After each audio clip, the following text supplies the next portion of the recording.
Hi everyone, welcome back to the HKDI Master Lecture Series. I'm Keith Tam, I'm Head of Communication Design here at Hong Kong Design Institute. And today we're live streaming from the Center for Communication Design, a new research and consultancy hub at the Department of Communication Design here. And today we have two, I think, rather distinctly different kind of approaches to visual communication and typography with us today. We have Professor Gerry Leonidas from the University of Reading, from the Department of Typography and Graphic Communication, who's going to speak about designing for the future, diverse and inclusive typeface design by default. Gerry was my teacher at Reading and also my colleague when I used to work at Reading. So it's especially meaningful, I guess, for me personally, that Gerry's speaking with us today. Gerry's been running the MA Typeface Design program for, I think, 15 years. So he's going to talk to us about an inclusive kind of perspective for typeface design. And we also have Cassandra Troyan joining us from Sweden today. I'll introduce a little bit later, but let's start with Gerry's talk first. And after the two talks, we'll come back to a Q&A panel session.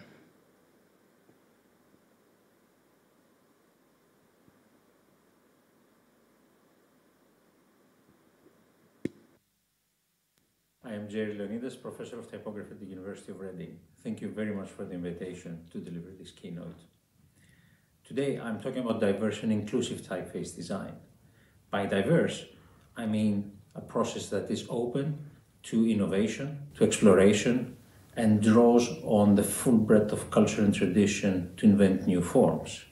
By inclusive, I mean that it is open and welcoming to all new entrants to the field, regardless of background or perspective, and critically responds to these rather than with previous bias or prejudice. By default, I mean that this process is baked into our education processes, our business practices, and the way we discuss the subject, rather than something that is given on top of the process after the fact. And by typeface design, really, I mean all the aspects of making forms for use by readers. Things that start at education, secondary, primary education, and then tertiary and specialist education, and also the way we design, market, discuss, promote, and evaluate typefaces. To do this, I use a series of values to look at typeface design. They are not mine, they are borrowed from my book, from a book by Marianne Unger and Suzanne van Leuven on jewelry, of all things. And they inform very much how we look at a lot of cultural production. These values, I think, are very helpful to interrogate all aspects of typeface design. So if I'm looking at a process like mechanical typesetting, I can see a machine that represents investment, it presents risk.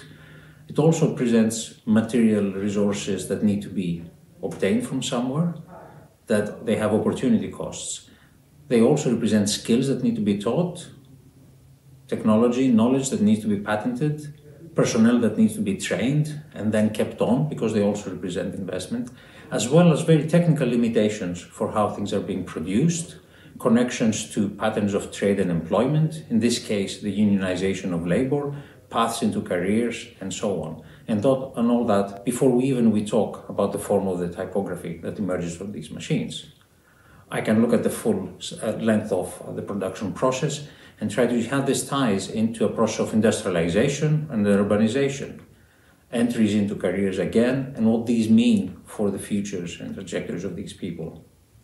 When technologies change, I can see how these things apply differently for different parts of the demographic. How do they represent opportunities, but also limitations or glass ceilings for members of society, and how the new technology enables new ways of interaction, in this case also placement of offices near their clients rather than in industrial parks outside cities. We can look at technologies developed for one script, in this case a hot metal technology developed for the Latin script, or a particular version of the Latin script to be precise, and how it is applied in other technologies, in this case Arabic, and what limitations that imposes. The obvious ones might be limitations on character set, but in this case it might also mean a deconstructive approach to the script, and that makes it very difficult to conceive of connected, uninterrupted, and fluid forms. These conventions transfer across technologies, and we might see digital environments that maintain the same ideas. This is indeed everywhere around us, so the process of expressing forms as fixed boundaries that has its roots in the early mechanization of typography are very much represented in digital techniques today, without any real thinking about, is this the best way to represent letter forms? The same thing applies to our way of producing knowledge. We are at the moment at a very interesting point in typographic history. We are gradually deconstructing the very northern, western bibliographies and narratives of typographic development, away from the idea of established the giants of typography, usually white men of the north, who have very particular ideas about the contribution of different communities to design. But alongside them are ideas about what is well-formedness or excellence in design. So theoretical approaches to letter forms, like early modernist ideas that then translated into especially post-war Swiss ideas about uniform modularity in typefaces, and then were extended into whole programs of design, study, and then transmission of design ideas about forms, have a very Central European approach to typeforms that are really not very well adaptable throughout the world, and have arguably caused a lot of damage in our typeforms today. This is thankfully counterbalanced currently by a lot of activity by scholars who are rooted and drawing on the traditions of their locations throughout the world, and are producing scholarship of the highest order that has both quantitative and qualitative research that is shared and open and provides examples for how to move forward. So in trying to think how we support things going forward, we have to exactly think, what is the language that we're supporting? What are languages? What are the forms that language takes? What is the canonical language that is represented perhaps by state education systems, and what are the languages that minorities speak or different segments of the population? Also, what are extinct languages, and what are languages that we might not want to recognize as belonging to part of communities because they have loaded political meanings? All of that stuff is important, but they also have very typographic dimensions, because we might need to define character sets, we might need to define features of assembly, we might need to define orthographies, spelling, hyphenation regulations, and so on. That is really most important in areas where traditions, literary traditions, extend back hundreds, if not thousands of years. Regions, indeed, like East Asia, have traditions that go back hundreds of years that are written, and the languages change over time. So to have a simple model of a fixed version of a language that doesn't change through time is an obliteration of the depth of the history and the richness of the culture. That is very much brought to the fore by a lot of new developments. This is a relatively recent news article about a researcher publishing a thesis in a traditional language that was not until that point part of academic discourse. This kind of stuff is really important and shows that there is a lot of ground still to cover. Similarly, we see in regions where there is a lot of many overlapping communities that a very significant effort is required to support these communities fully with their own written resources. I think central in this effort is the concept of fonts as infrastructure. This terminology is part of our ongoing process of work that I've been doing with Pathum Gotavata, based in Sri Lanka, and is hopefully leading to quite significant research in the coming times. We are trying to position fonts as absolutely central in cultural output in all aspects of society. And to develop this, we have identified levels at which support might happen in languages. So, of course, we'll start with the absence of support. This is something that is very clearly evidenced in environments where people interject with the means of production and make marks manually. This happens traditionally in typescripts like this, where in this case the second script is written by hand, or in cases where the script is not presented adequately by mechanical means and has to be written by hand and then photographically or lithographically copied.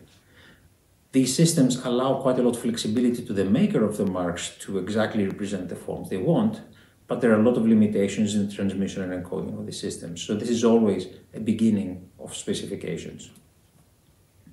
At the first level, we have a very simple representation of forms. A lot of early computer systems do this, and essentially they translate in a very simplistic form scripts into a unique representation for each character.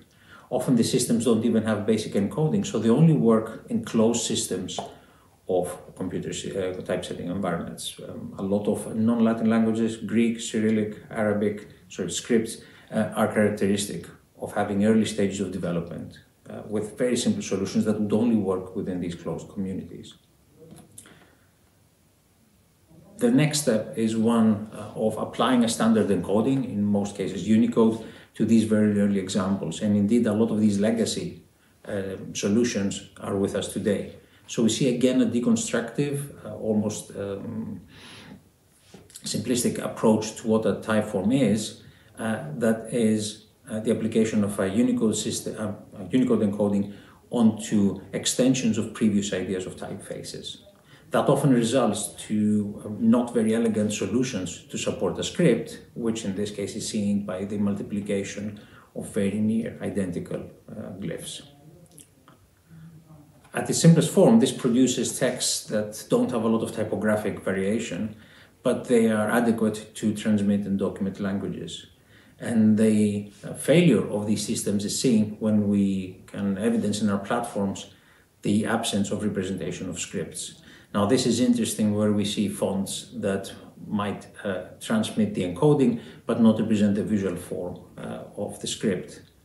That is quite important because even if we don't think that representing a Facebook comment is relevant, the fact that knowledge is lost and the limitations that we see on a browser, or in this case an application, might apply to much more important documents, then we see that this is absolutely critical.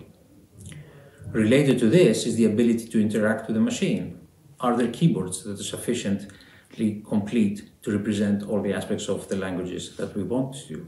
Are they usable? Are they easily accessible? And is it easy for people to learn how to add to them or extend them, and so on?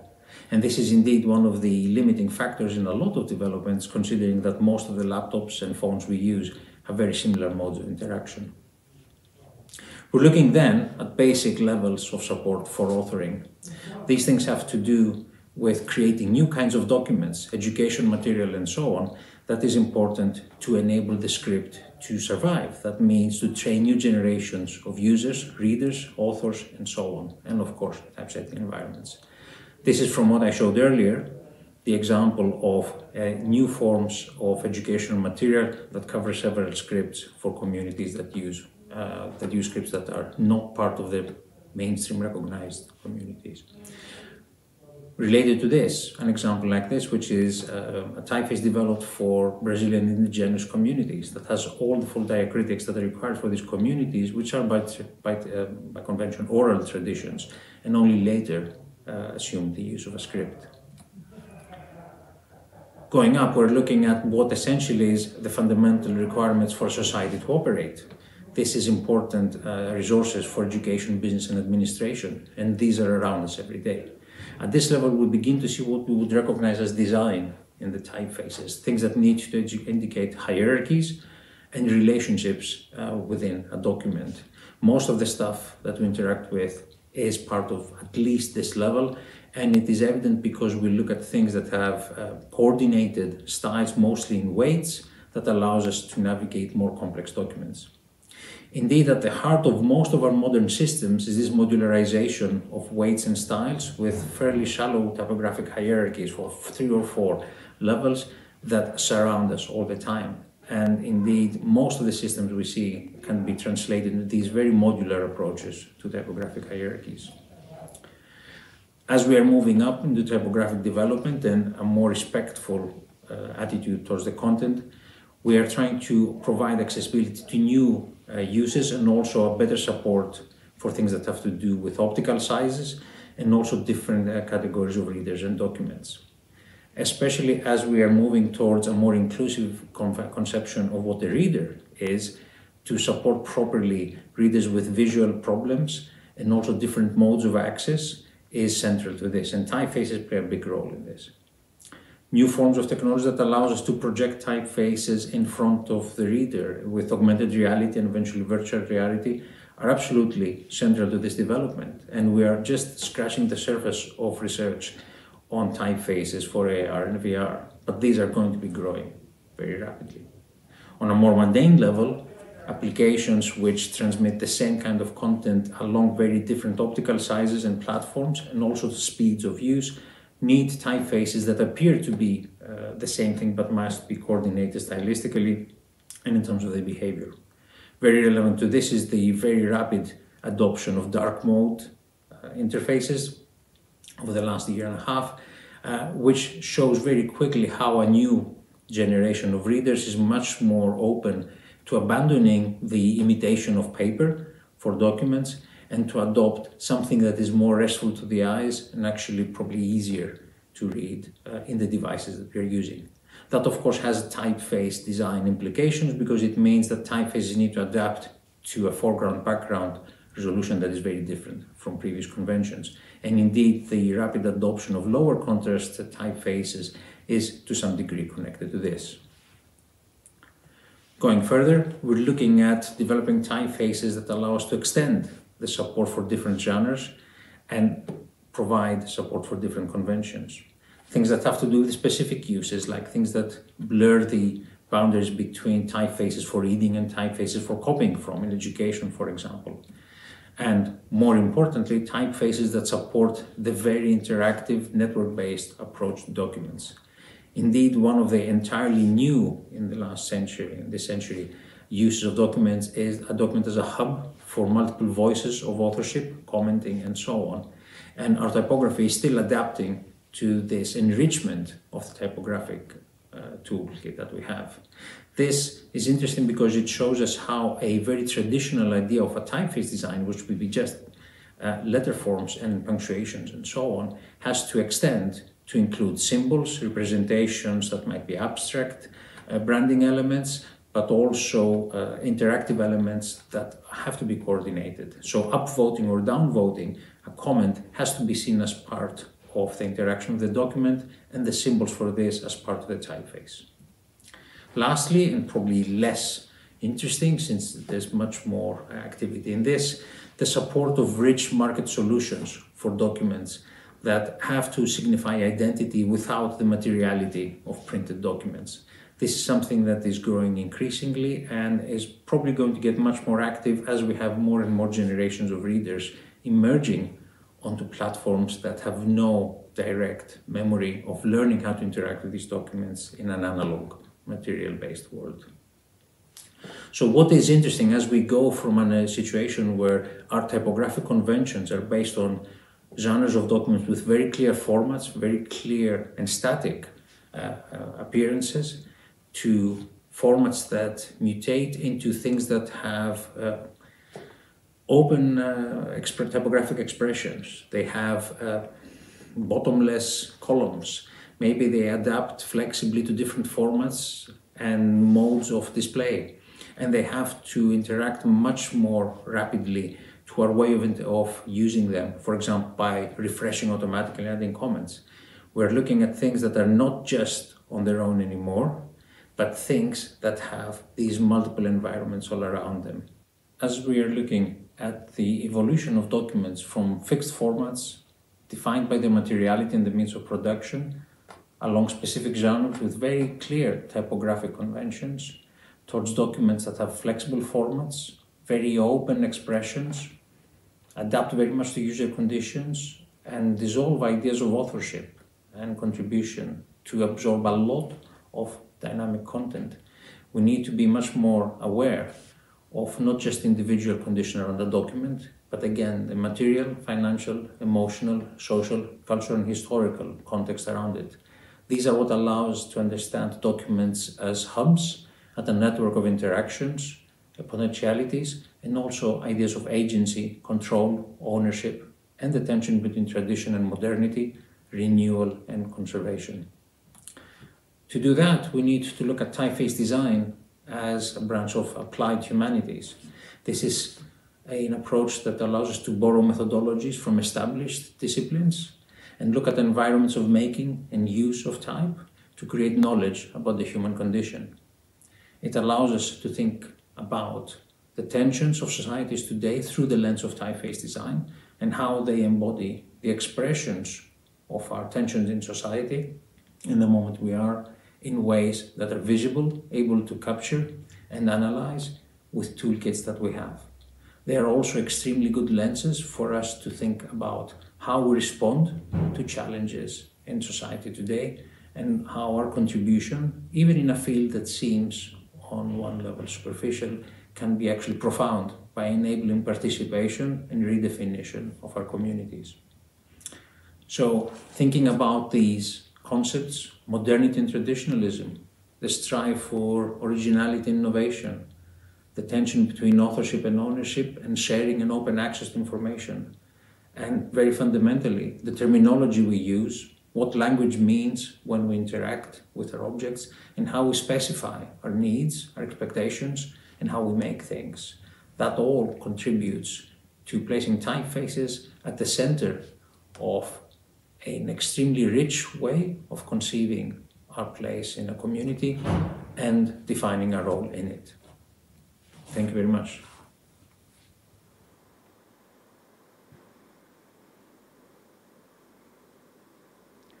Thanks, Gerry, for an inspiring talk.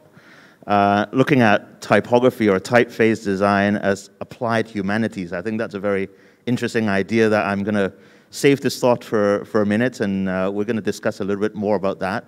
But looking at fonts, typeface design, typography through the lens of culture, language, technology, and how it's an enabler for us in our culture. I think that's very interesting. But now, I think for something rather different, I think, talking about visual communication not as an enabler or a tool, but as a form of authorship. It's a pleasure to introduce Cassandra Troyan, who's Senior Lecturer and Program Coordinator of Visual Communication and Change at Leonidas University in Sweden.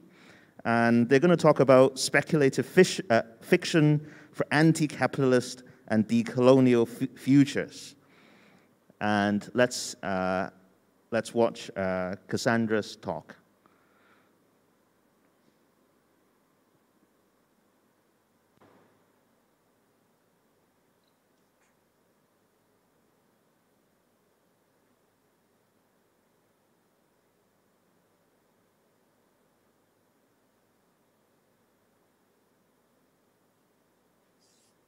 Hello to everyone. My name is Cassandra Troyan, and I just wanted to start by thanking everyone at HKDI and the organizers of this fantastic master lecture series for inviting me to participate. And my talk for today is called Speculative Fiction for Anti-Capitalist and Anti-Colonial Futures, which I will ground within the larger context of speculative fiction and its relation to speculative design and critiques of this field, along with a discussion of two recent collaborative projects of mine. I will then end with some examples of student work that look specifically at how writing can be used as a tool in helping designers to visualize these more equitable and sustainable worlds in tangible and tactile ways.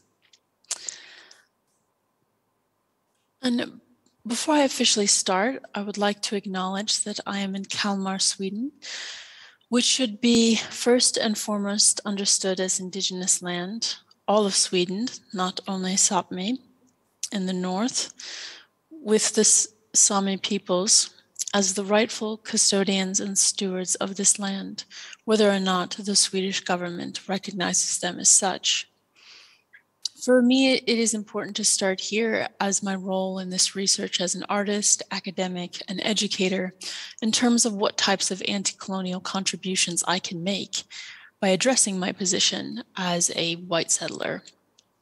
I'm originally from the so-called United States, or also known as Turtle Island, and I believe it is crucial to question how, as an intellectual accomplice, I can work in solidarity towards making these futures possible by not being afraid to pick up a hammer, as outlined by Indigenous Action in their zine Accomplices, Not Allies, abolishing the ally industrial complex. We should see it as our responsibility to smash oppression to pieces and the systems that reproduce it, so that other forms of life can be made viable.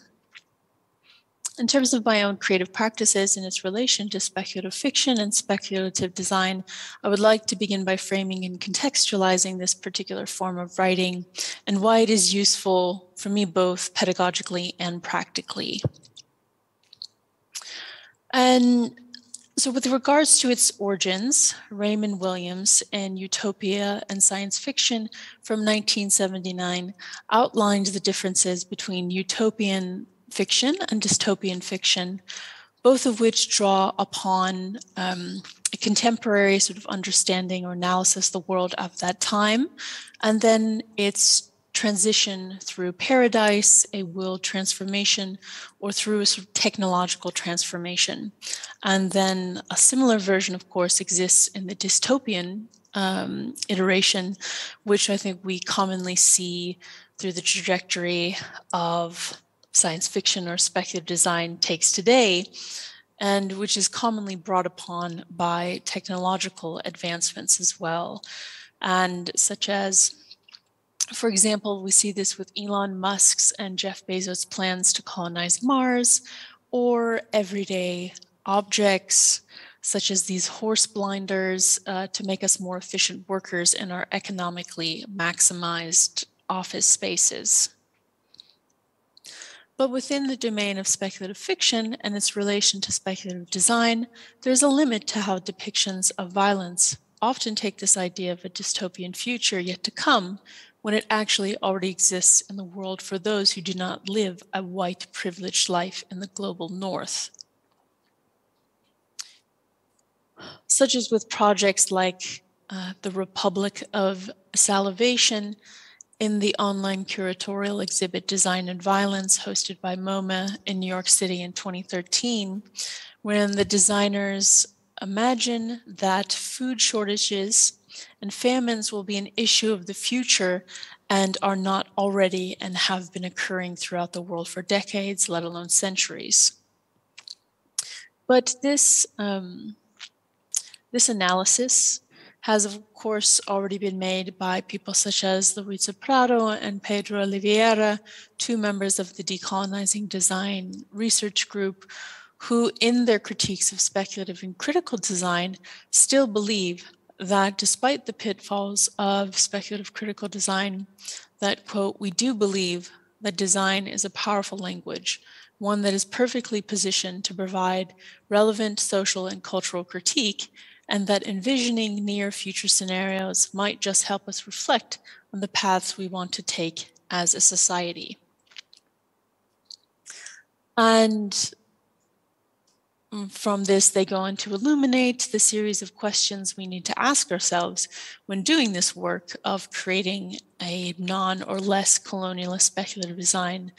And one of the points that I think really encapsulates this is sort of thing, is asking ourselves the question, does my dystopia happen already in other invisible places of the world? And then, of course, being able to ask and constantly question and reflect upon our own position. How are we viewing the world in terms of generalized understandings of modernity or global notions? And through this work, they make a compelling case for why we need to ask these questions. Yet one might ask, what is possible with this medium? What else can it be? How else can it be used in other fields and contexts? What does it provide, or what does it negatively reproduce? How can we actually see speculative fiction in line with anti- and decolonial futures?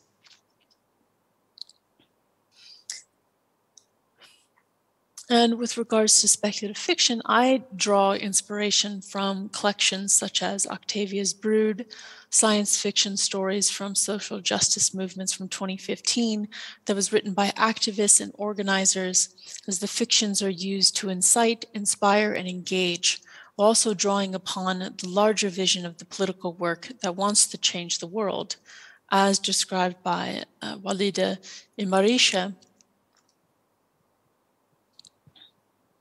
Whenever we try to envision a world without war, without violence, without prisons, without capitalism, we are engaging in speculative fiction. All organizing is speculative fiction.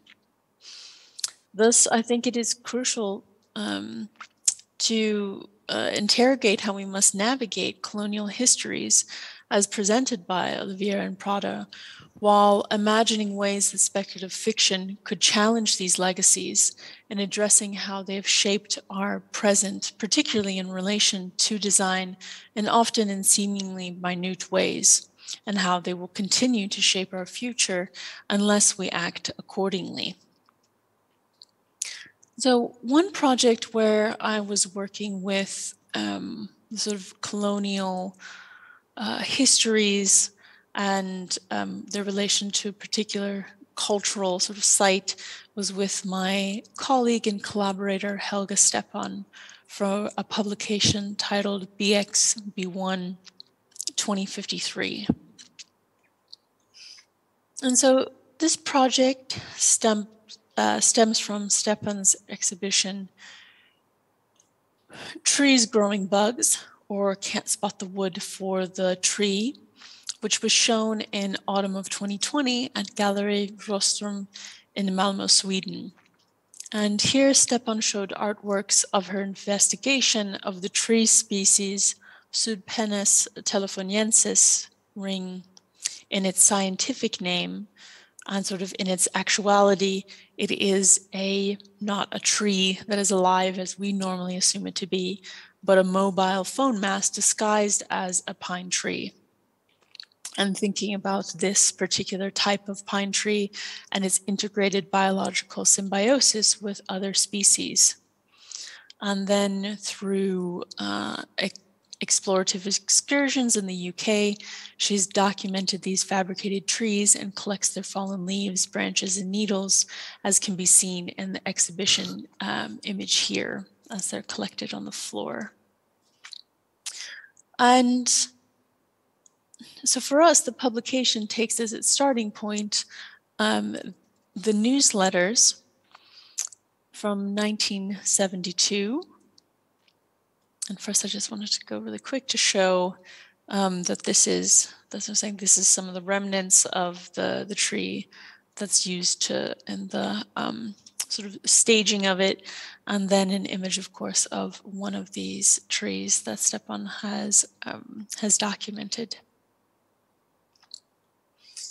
And so for this, taking and building on that work, the publication we created together takes as its starting point the newsletters that were from 1972 to 2014 for the Botanical Society of Britain and Ireland, where Pseudopenes telefoniensis G. Bell ring was spotted and investigated by members of the society as a new foreign species.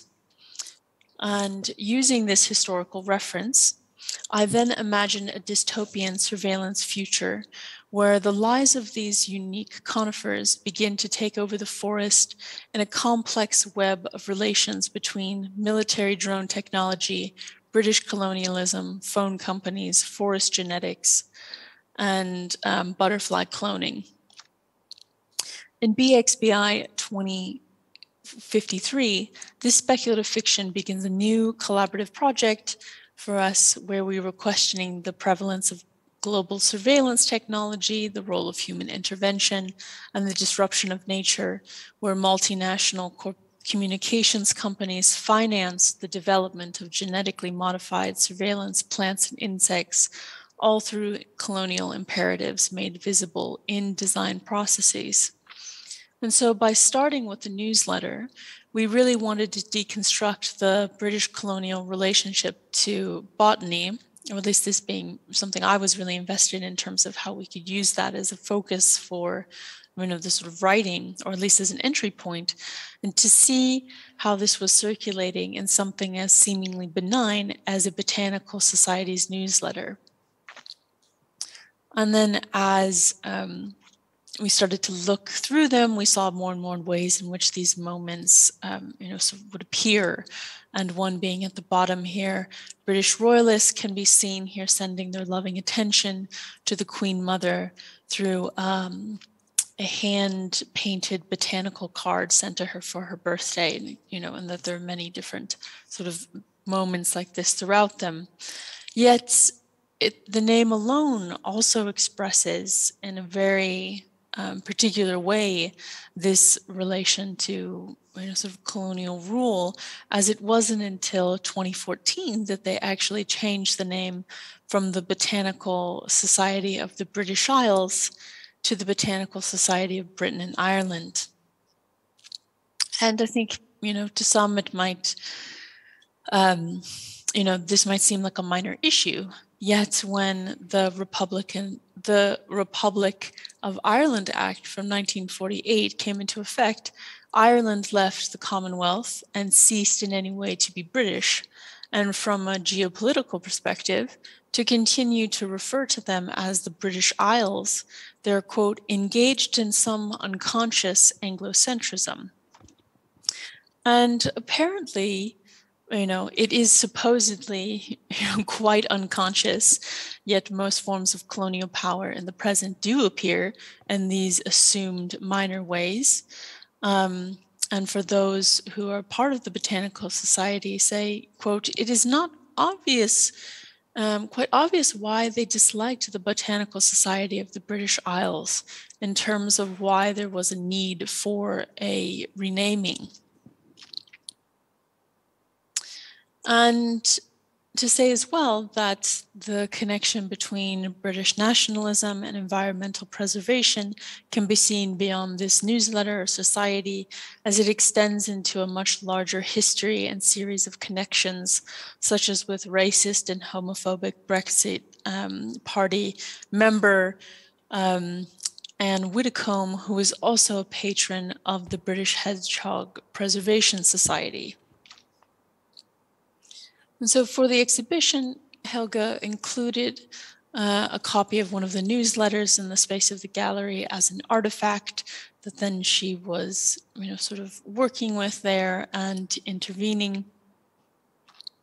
And then she reworked a number of the original drawings into newly configured species alongside my text that we edited into an existing newsletter PDF. And through the text, it moves through various different topics, but mostly focusing around a future in which extinct butterflies are revived for the purpose of biodiversity and government-funded drone surveillance projects. And some of which, building upon and thinking of the butterfly sort of here, and that this aspect of the writing was actually inspired by the fact of the use of micro and nanotechnologies that are used by the British military.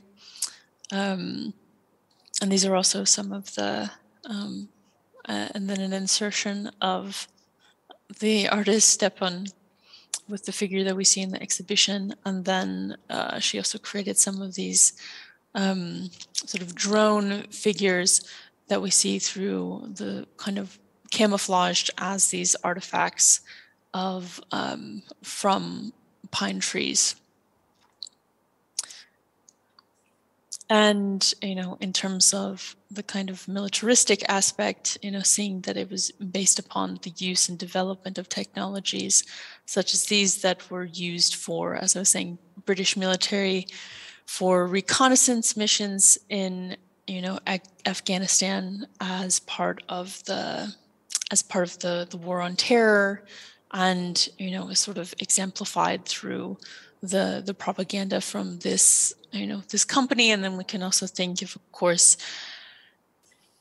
this sort of war on terror and the existence of an intervention of militaries such as the British and American military, and thinking of how this power are forms of imperial power that are extending from different forms of colonial violence and rule. And so, that these types of sort of connections are things that are not incidental, and and being able to see how this colonial impulse to control and constrict all of life extends through the present and easily could be imagined in a future where we're not critical of conservation acts disguised as ways to further surveillance, nationalism, and a colonial ordering of all species. And moving on now to another project where I'm also working through these questions or similar questions is with another collaborator, Helen V. Pritchard, which has manifested in a number of different projects based around the idea of multi-species storytelling as a method for creating sites of solidarity. So we were working in sort of a similar yet quite different frame or way of deconstructing existing media and finding examples of animal resistance to write then 3 speculative fictions that critically engage with the hardened entanglements of consumption, exploitation, labor, and the racially organizing capacities of multi-species storytelling.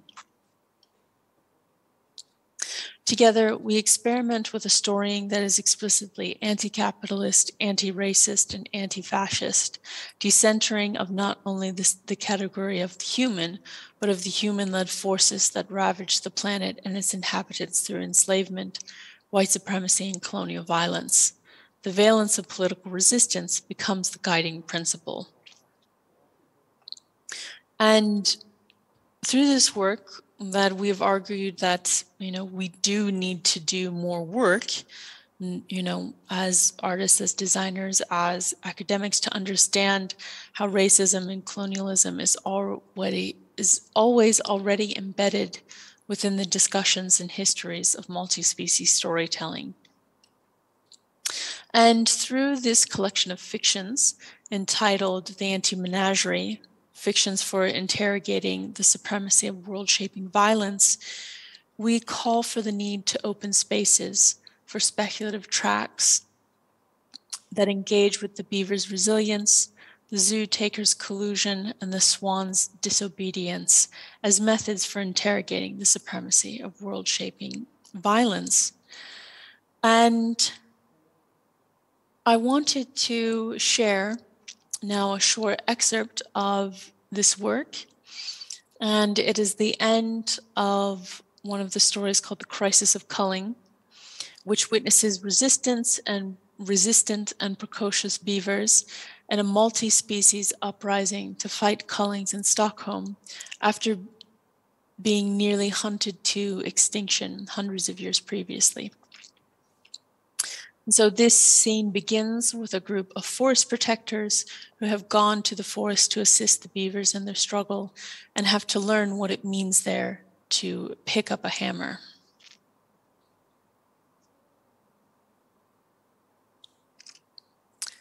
The beavers sat waiting as dawn started to approach.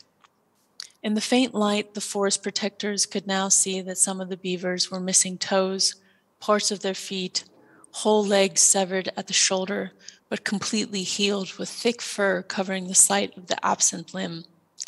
They remembered Morgan's accounts of beavers surviving several trapping attempts, losing their limbs to escape, often aided by other beavers coming to their rescue. And Morgan's account of one beaver who had escaped 3 different traps and was finally caught by his one remaining fully intact leg. From the inner circle, this beaver appeared. He appeared to be an elder of some sort, as the other beavers paid great attention to whenever he spoke, listening carefully and pausing all other chatter. Yet the timeline didn't match up. How old could this beaver be?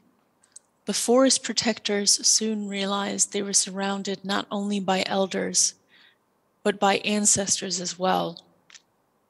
They felt overcome with a new understanding of what they were struggling to articulate, what they were up against, the stories they thought and told themselves suddenly unraveling, a circuitous logic, a fiction that can never really approach the nature of the storytelling form itself, because to do so, it would need to destroy the storytellers.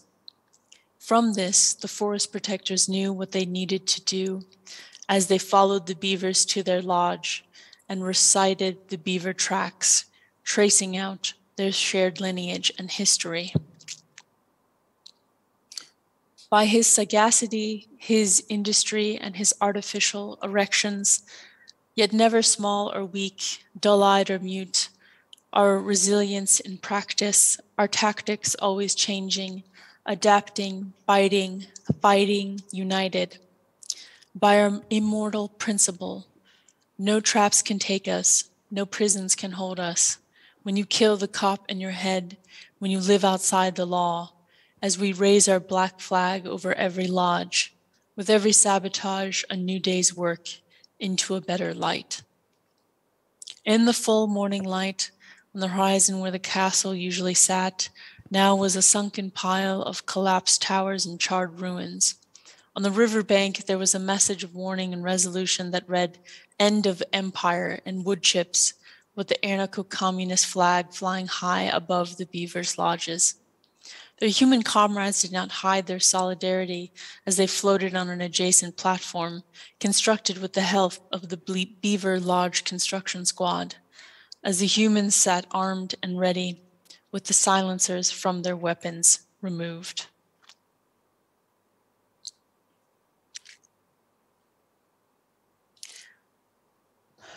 And with this, I believe it is important to think through and keep the intentions of this work close to the calls to action made by Indigenous scholars and organizers, and not only to imagine decolonization as an abstract theoretical process or metaphor.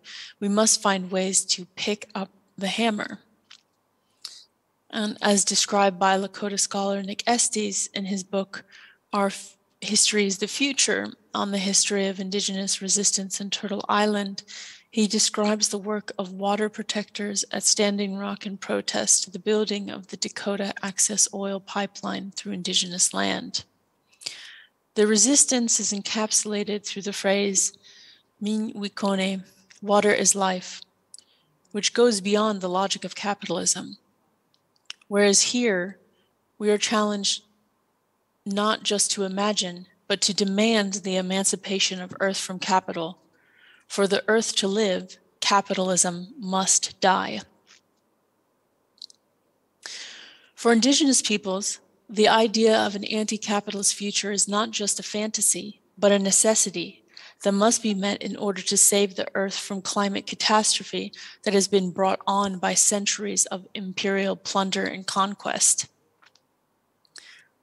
And this is being met through many different forms of resistance today, whether it be through blockades, as we can see of protesters that are protecting Sami land and against a potential mining project, or through telling histories of colonialism by the Sami in Finland, or through the aesthetics of protest, as can be seen by Sami artists such as Anders Suna, who calls for a more radical representation of how Indigenous resistance is visualized and how Indigenous and anti-colonial speculative futures can be a site for how we make more livable worlds collectively. In this work of picking up the hammer, it is possible for everyone to contribute in some way. And I would say the students I teach in visual communication plus change are already doing this work as they explore how speculative fiction can be a tool for not only questioning and critiquing these colonial lineages, but a space for imagining anti-capitalist futures beyond them as well. One such project addressing this is through a future post-growth transitional society in Leo hosps, the ground will be soft, the air will be warm, which is from a second-year project for them in fall of 2020, where the students worked with speculative fiction and visualizing future scenarios through analog infographics. This society that they outline also imagines a future without a gender binary, the police, racism, or other forms of societal exclusion.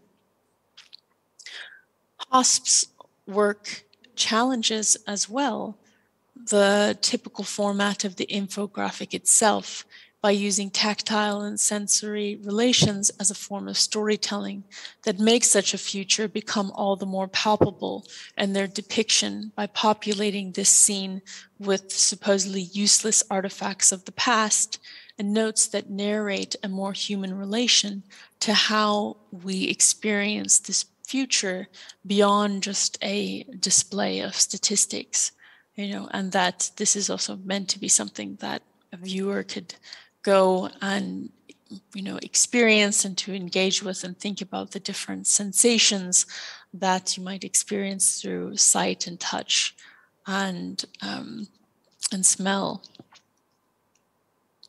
And as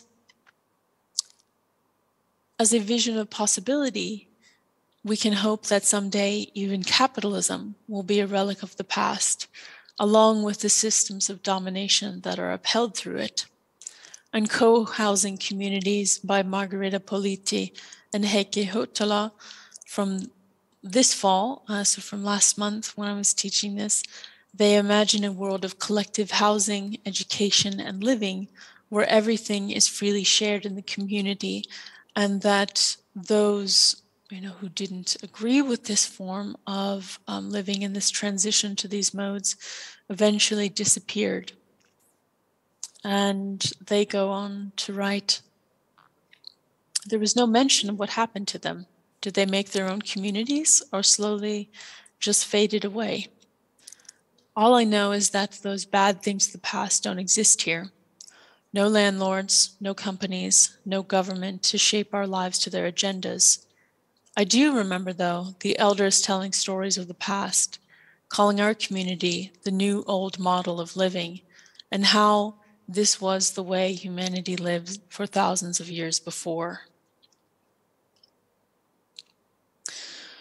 With this echoes the sentiment that I would like to end on today. How do we address the monumental power of a system like capitalism or colonialism, which can feel impossible to overcome or imagine worlds beyond it? The great science fiction writer Ursula K. Le Guin, who used her writing to challenge the seemingly insurmountable nature of capitalism, is famously known for saying the following quote, which also gives us hope for how one day capitalism can also be an issue of history rather than the future. We live in capitalism. Its power seems inescapable. So did the divine right of kings. Any human power can be resisted and challenged by human beings. Resistance and change often begin in art, and very often in our art, the art of words. So that is all. Thank you so much for joining me.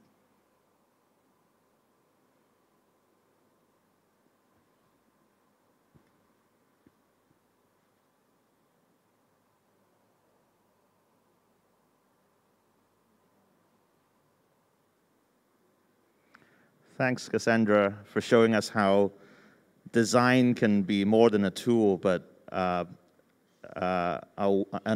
way to kind of ask questions and to envision alternative futures, so to speak. I mean, I must admit, I wasn't aware of the term speculative fiction because I thought all fiction would have been speculative in anyway.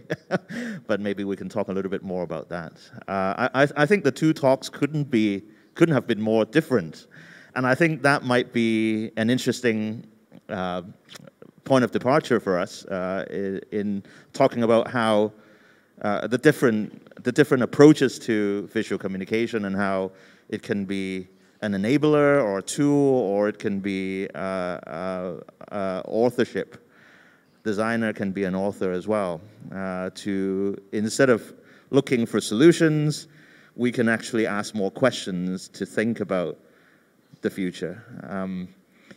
Yeah, let's talk a little bit about Cassandra. I'm curious about the name of your department. It's Visual Communication and Change. Can you tell us a little bit about the background of how that came about and what you're trying to instill in the students in the program? Yeah, absolutely. And so, this is only one, that's the program I'm the director and coordinator from, Visual Communication plus Change. And within the larger Department of Design, there are also other programs, but then there are two other programs, one focusing more on various design disciplines and practices, and then also a master's in that.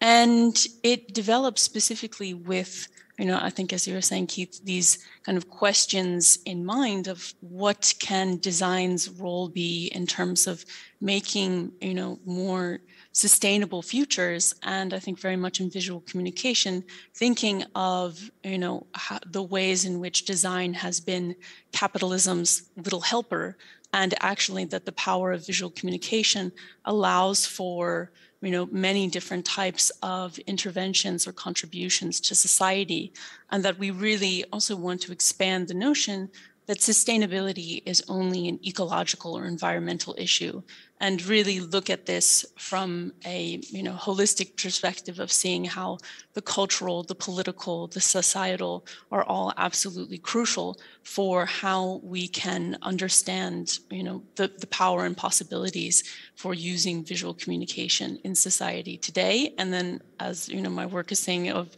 the different ways we can use that towards shaping and actually building these sustainable futures. Right. That's very interesting. So is the approach critical design, or as you said, speculative design? Is that what the program the approach that the program takes? Yeah, I think that is one of the things that they cover. I mean, it's very expansive in terms of the different disciplines and trying to learn I think a wide variety of these in order to to have a whole array of tools that are available to to use when trying to approach and think about these issues. And so in visual communication, we're focusing, mainly on the tools of visual communication in terms of infographics and illustration, typography, but also expanding and, and thinking of different related design fields that also, are very much include different practices or methods of visual communication, such as speculative design or interaction, design. So it's very much using, and being able to gain a particular sort of basis within these, these practices, but also, I think how we can sort of use and think about them critically. And so I think, everything that you were talking about, Gerry, is very, I think actually very related and, and relevant in terms of when we're thinking of, sort of issues of legibility or visibility. Like those were absolutely disability issues. And as you said as well, like very much around the ideas of, thinking of different cultures and the suppression of indigenous languages, and how, in various ways, visual communication can be sort of implicitly involved in those practices of, repression in terms of thinking, which are the sort of recognized languages of a nation, and so on. So, having those tools, but how can, we be able to use them sort of critically and see, are there aspects of, the practice of infographics, that when we interrogate and think about their uses critically, how we can, not just reproduce these ideological notions that there is like some sort of scientific objective knowledge that you can have, as Donna Haraway says, this God's eye view, where you could ever completely understand your position, outside of yourself, and that rather that all knowledge is extremely situated. And, I think that you were also talking a lot, Gerry, about this, understanding how much these different sort of contexts within, sort of society and the ways in which people were developing these, typographical tools is very much based in a kind of site-specific or place-based knowledge as well. Yeah. Maybe, Gerry, you can also share the approach at Reading. Indeed, and thank you, Keith. I did find that our two talks were actually much closer than perhaps it seems, not least because we're both talking about narratives. I was listening to Cassandra's talk and I was thinking of the few things I know about political science and identity and how cultures define themselves. And our perspective is how we create a framework for people to be able to do this. Cassandra showed Sami protests, and I'm thinking of the characters that people who write in Sami need in order to express their culture and their language. And it's a case of fundamental rights to be able to document your language, to train the next generation of speaker readers and so on. But also there are wider issues. There's all the discussions about how capitalism informs a certain way of doing things. And the historical lessons that come from the history of printing, typography, and so on are intrinsic into a better understanding of what is happening now. So I can look at what, say, power Google or Microsoft might be having over our communications, but the lessons that I can get from previous technologies and pretty much global multinational companies like Monotype are very much relevant to this understanding. So we do see ideas traveling across technologies and across different kinds of societal organization. The ideas of empire or colonialism are much more complex and Eurocentric, yes, and I speak in this case as a voluntary immigrant, someone who doesn't look and sound like the people around me in my place of work or in my place of living. So I'm very conscious of this. But I'm also very much aware of very different ideas of empire. At the moment, I have a serious issue with the discourse on decolonization and empire being a very Northwestern idea of it. There are different scales of empire, like Cassandra alluded to. Within even a specific state, you might have these kind of processes, or especially in the, let's say, the Near East. The Eastern Mediterranean is full of empire and decolonization narratives that are not part of the bigger things that attract the main headlines, but they do inform how we see ourselves, how we build narratives of communities, and especially how refined our look is into at what point does a community has the tools to express its own narrative. Right. And we have this tension between, especially after the 19th century, state organizations, and now increasingly supra-state organizations might be corporates that don't belong to anyone legally, that have a certain flattening effect on identities because it serves a certain purpose to be Han Chinese or to be white British or to be European or whatever. And none of these things is really refined enough to reflect people's experiences and the way they see themselves. And in reality, these identicate persons I don't think really exist. Once you start asking people in the street about their personal histories and perspectives, we have much more nuance in what builds our identities. And it's less about a grand narrative of one narrative, but many different narratives. Exactly. That was a cardinal sin of a lot of, let's say, Northwestern design history writing. It was a single grand narrative. Yes. And we see the same thing in architecture, we see it in fashion, we see it in music. We can see it even today in the notation of music, that it just doesn't serve certain kinds of music that are produced in other parts of the world, which excludes, of course, exchange and so on. Then we brand things as world music and things like that, which is complete nonsense. Right. Well, I guess technology has a lot to do with the flattening of this kind of grand narrative, isn't it? There's more diversity because more voices can be heard. But also, you know, if we think about the effect of technology, there is still suppression, I think, in terms of the availability of technology and, you know, different accessibility issues. We still have that. It's still not such a flat world, I guess, in a way. Would you agree? Cassandra? Yeah, I mean, you know, and I think that exists on many different, you know, levels in terms of, as I was saying, the forms of, you know, technological surveillance that is already happening. But, you know, we can look at very recent examples of, you know, how platforms such as Facebook and Instagram were actively repressing, you know, forms of solidarity that people were expressing towards Palestinians, and, you know, and Instagram doing this very explicitly, and people sort of drawing and looking at their, you know, connection to various Israeli investors, and then, of course, their investedness in a particular narrative of, you know, the existence of domination, or how it sort of can be seen or there. algorithms trying to kind of dominate over or suppress. You know, that's also possible. And there are layers in this. Go ahead, Gerry.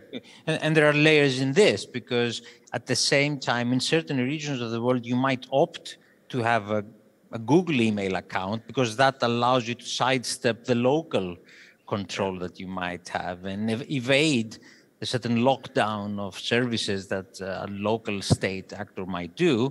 So therefore, you choose to place yourself in the control of a different kind of player that has maybe doesn't care enough about you. So your emails will still get through. Yeah, well, I'm interested to discuss a little bit about how all that kind of influences the way we do our research, how it influences the way we practice design. It's very general, but, you know, well, what you are doing, if I may, what you are doing there, and I have heart palpitations by looking at the roller shelves behind you, which to me suggests stuff collected.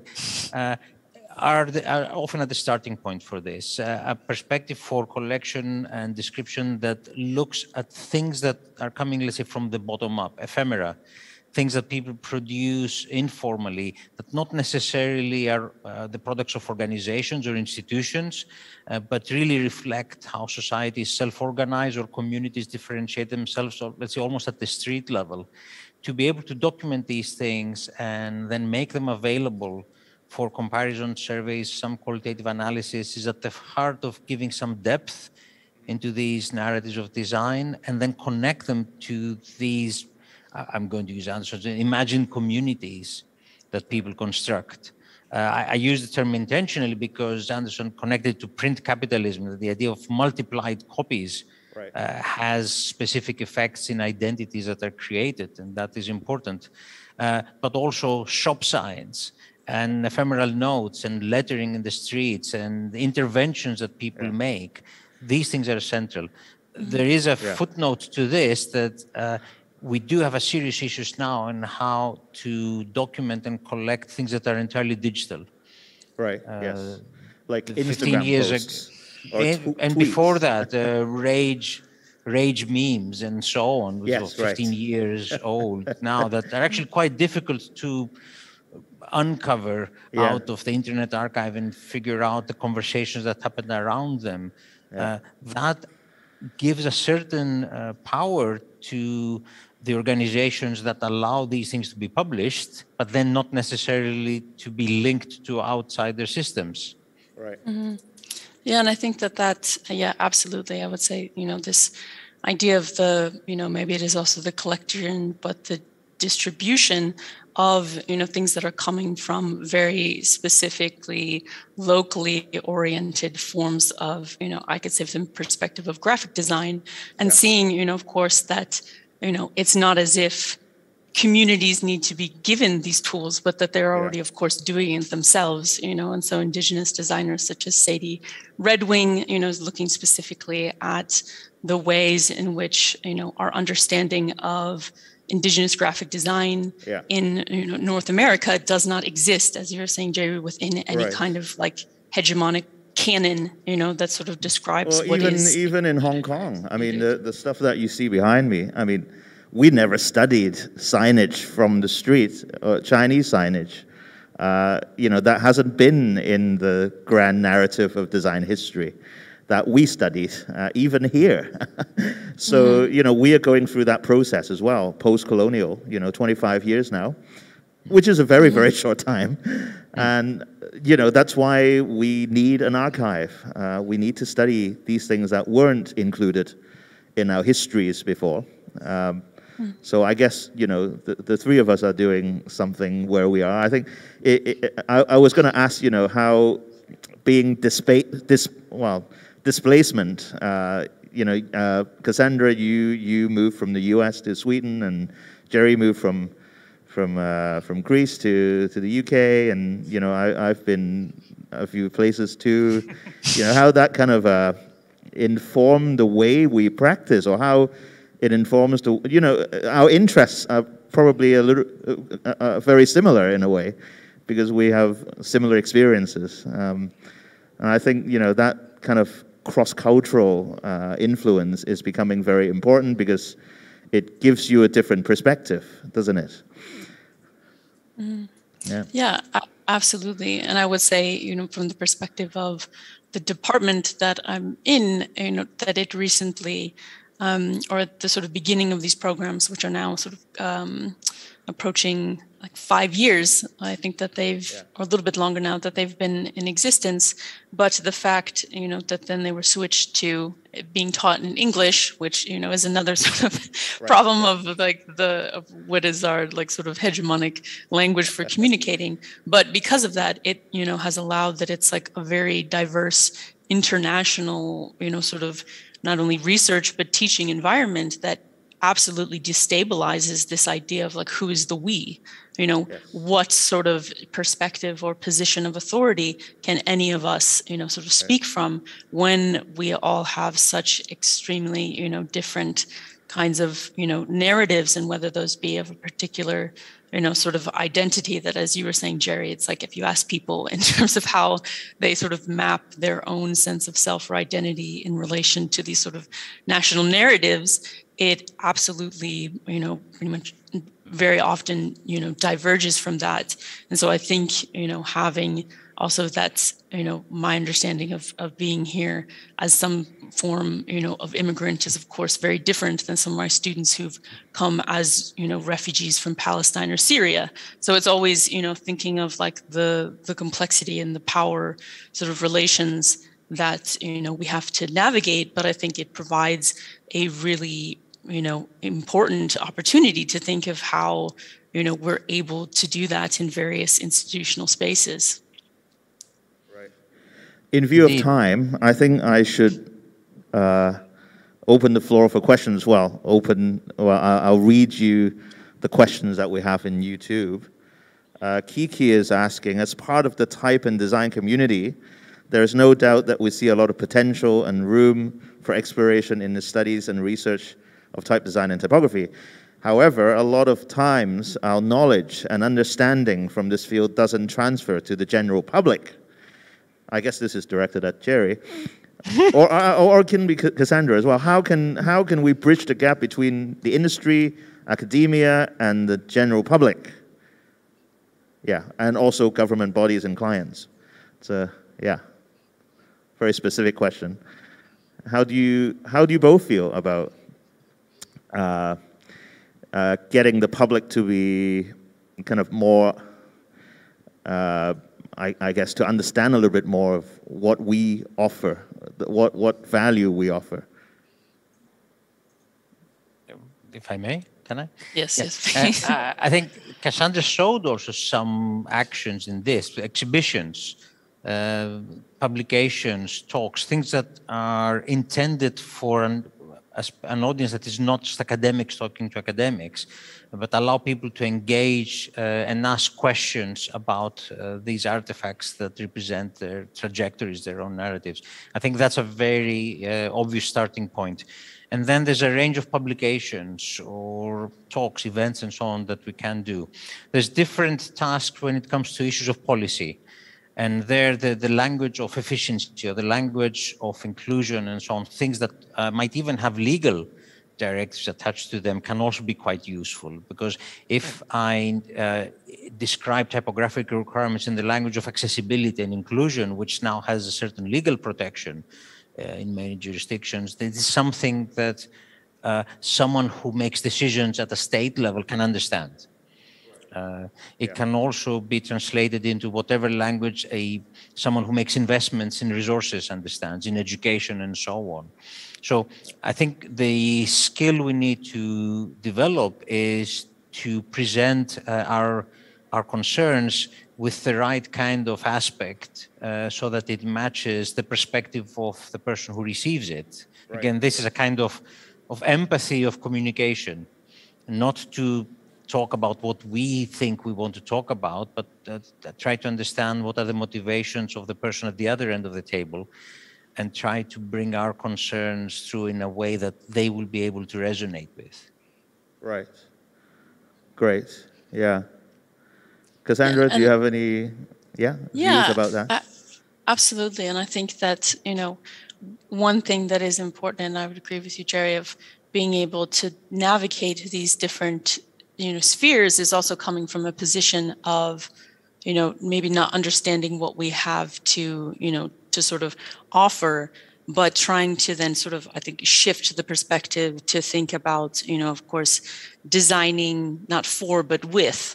And through that, how we can understand a more, sort of like horizontal approach in terms of the kind of language or the practices, which also requires a shift from, sort of understanding a very particular solution-oriented, design that wants to come into situations as a kind of, sort of saviorist position of like, oh, design's going to solve the refugee crisis in some way, which we've seen like really terrible iterations of things that have been created as, sort of solutions, for that. And I think it's once again, trying to see what people, of course, are doing on these very localized level as a sort of means of, thinking about what are these very specific and particular narratives rather than trying to sort of fit things into, I think, sometimes the more going for a global or sort of universal particular form of communication that in certain ways can then often flatten or with it makes a number of different, hierarchical assumptions that I think can be antithetical to the things you might be trying to do. Co-creation or collaborative way of, I think that's good. Let's go to the final question, I think. We're running out of time. Terence asks, what do you think about the future of type? While voice recognition and other technology are moving very fast and affecting our daily lives in everything we do. How do you feel about that? Well, both of you. Do you have a crystal ball? I don't know.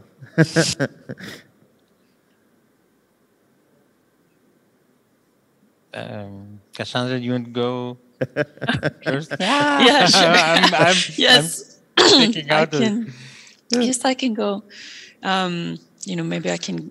It's like I don't think, and maybe that would be that. I think that there are, probably many different futures, and I think one, that we work with is seeing more and more the ways that, as I was saying, sort of understanding different forms of legibility and how that relates to inclusivity and thinking about what this means for, those who have, learning disabilities. And, I'm thinking of this a lot in terms of its interaction with different forms of norm critical or norm creative design, which are very much about, sort of disrupting a particular idea of the sort of rules of, typography, but with that too, often, run into these other issues about, sort of legibility and who is the reader. How are we able to make sure, that it is more accessible for a much, larger sort of audience of people who need,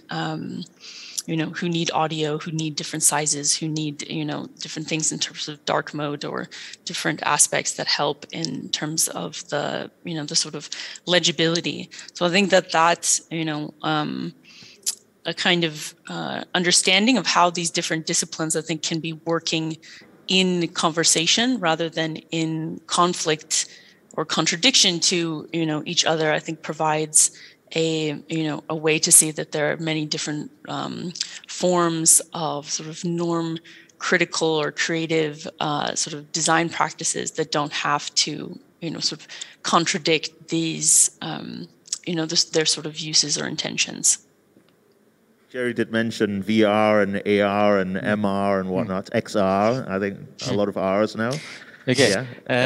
Yeah, and that, I mean, I'm making assumptions, but I think us three are pretty bad seers of the future, because I guess that our formative years are all in analog environments. We mostly would have gone to school with paper, print-based products. Maybe our formative education was that time. So I think we can project to some degree, but not very reliably, get in the frame of mind of people who are now maybe just beginning their university studies and are entirely digital in their understanding of how they interact with texts. I think those generations bring a much more open and flexible approach to, let's say, what type is, Terence's question. So I can detect a problem that our ideas of what type is are essentially late 19th century, early 20th century models. And I can describe how our current technology, which pretends to be, let's say, up to date and forward looking, actually just enshrines very dated ideas of what type is into typeface or fonts or whatever. But I think the degree to which this will be opened up to include symbolic representations, to include other media, to include interactive elements that are very dynamic. And I might end up in 20 years having something that says it's a font, but will not just have emoji and actions in, but it might have embedded voice, it might have responses that are contextual, it might have some sort of moving images, and all that is type that I interact with. And it will start with me reading an article, but then switch to something that is projected in front of me, maybe the bit that is some animation, and so on. And I would be a terrible person to try to imagine this because I'm an old git. But someone who is now in their 20s, once they start building some confidence about bringing their ideas into their professional environment, they will surprise us with the inventiveness and the openness of how they will define the visual communication. I think we're in the process, the same way that we are decolonizing our narratives, we still have to decolonize our ideas of what type and typography is. Well, was it Frank Blocklin who said typefaces are programs, not results of programs? Or was it fonts are programs, not results of programs? I guess we're definitely, moving that way. Well, we have, but it's going to be more. Fonts are going to be more intelligent. I think the font software itself, as you said, is going to embed a lot of other, media and other very intelligent things in it. Maybe, I don't know. I think so. And at the moment, I mean, Cassandra showed some exhibitions.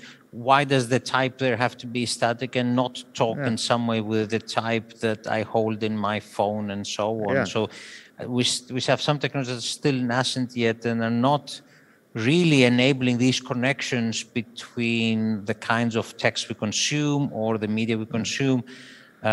So there are certain steps there.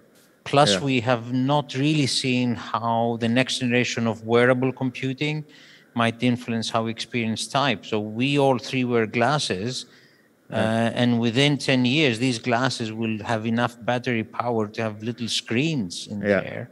Then what will you project there? That's an interesting question. So some engineer developed small batteries. Now a designer will need to figure out how much information do I project? In what format? How does it look? Sure. How do I interact with it? And so on. Yes. And that's the interesting stuff. Yeah, definitely. Great. Well, we could go on forever, but it's time to go. And we can carry on the conversation some other time, Cassandra and Gerry. So, yeah, maybe a round of applause to Gerry and Cassandra, everyone.